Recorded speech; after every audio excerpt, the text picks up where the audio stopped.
सरकार की महत्वाकांक्षी जल जीवन मिशन योजना के तहत जनपद की सीमा से सटे ग्राम रक्षा में पानी पहुंचाने के लिए पाइपलाइन बिछाई गई थी, जिस पर नेशनल हाईवे ओवरब्रिज कार्य के दौरान जेसीबी मशीन से खुदाई कराई जा रही है, जिससे बार बार पाइपलाइन टूट रही है, जिससे रक्षा क्षेत्र में नलों से जलापूर्ति नहीं हो पा रही। पानी के लिए त्राही त्राही मची है। जल निगम ग्रामीण के अधिशासी अभियंता द्वारा पुलिस को 3 दिन पूर्व लिखित शिकायत कर प्रोजेक्ट मैनेजर पर लापरवाही बरतने का आरोप में रिपोर्ट दर्ज कराने की मांग की गई, लेकिन 3 दिन गुजरने के बाद भी पुलिस द्वारा मुकदमा दर्ज नहीं किया गया। साथ ही संबंधित लापरवाह द्वारा पाइपलाइन भी सही नहीं कराई जा रही। ग्राम प्रधान रक्षा राजेंद्र राजपूत जल संस्थान विभाग के अधिकारियों के साथ थाना रक्षा पहुंचे, जहां उन्होंने लापरवाह कार्यदायी संस्था के प्रोजेक्ट मैनेजर के खिलाफ रिपोर्ट दर्ज कराने की मांग।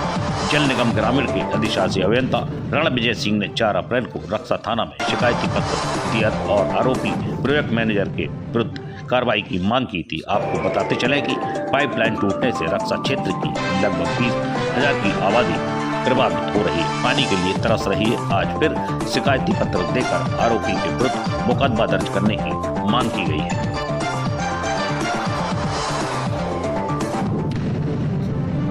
क्या मामला है, क्या पानी की समस्या आ गई? ये भाई साहब आज करीब 12 दिन है। 12 दिन पहले जो NHAI का जो काम चल रहा है, यहाँ पर पुल बन रहा है, तो इनसे पानी की लाइन टूट गई। भाई ठीक है, विकास काम कर रहा है, आप तो लाइन टूट गई, आप उसको बनवा देते। आज करीब 12 दिन है, इनसे बराबर बातचीत कर रहा है। इनका जो ठेकेदार रहेगा वो बिल्कुल भी इस बात को रिस्पॉन्ड नहीं दे रहा है। आप समझो कि रक्षा हमारा पूरा ड्राई क्षेत्र है, गर्मी का समय है, पानी की समस्या इतनी भीषण है। इसके इनसे हम कई बार कह चुके, लाखों मिन्नतें कर चुके। हमने अपने मेंटेनेंस स्टाफ से भी उनसे बात की, तो उनका वो कह रहे हमें बजट से ज्यादा है, उन्होंने कहा वो पैसे जाके हमें देंगे। तो फिर हमने यहाँ पे जेई साहब से बात करी, तो उन्होंने कहा कि हमने इनके खिलाफ एप्लीकेशन दिए थाने में, क्योंकि ये काम कर नहीं रहा है। तो इसलिए हम आज जो कर यहाँ आए हमारे साथ। पाइपलाइन टूटने से कितने घरों में पानी प्रभावित हुआ? भाई साहब पूरे गांव का पानी प्रभावित है। भाई साहब कोई वैकल्पिक व्यवस्था की है क्या? वैकल्पिक व्यवस्था में टैंकर चलाने पड़ रहा है। आप बताओ 5-6 टैंकर से कितना पानी दे पाएंगे? नहीं तो एक बार प्रधान जी, ये जो पाइपलाइन ये जो निर्माण हो रहा है किस चीज का है? ये NHAI का है। NHAI का। हाँ। तो ये जो इन्होंने बनाया है, तोड़ा है, तो क्या ये नियम के अंतर्गत तोड़ा है इन्होंने, या नियम से अलग हटके इन्होंने ये भाई साहब देखो, नियम हो चाहे अनियम हो, एक चीज है, किसी भी जनहित के जन समस्याओं को आपको उनमें परे नहीं कर सकते आप। पानी एक मूलभूत समस्या है।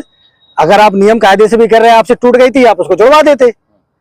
अगर आपका 1 महीने काम चलेगा तो 1 महीने हम रक्षा वाले पानी प्यासे रहेंगे। हल कैसे निकलेगा? इसका हल ऐसे निकलेगा कि ये लोग इसको जुड़वा दे तो अपन सुचारू हो जाए। इन्होंने NOC ली थी क्या तोड़ने के लिए? अब वो NOC वो एक जांच का विषय है।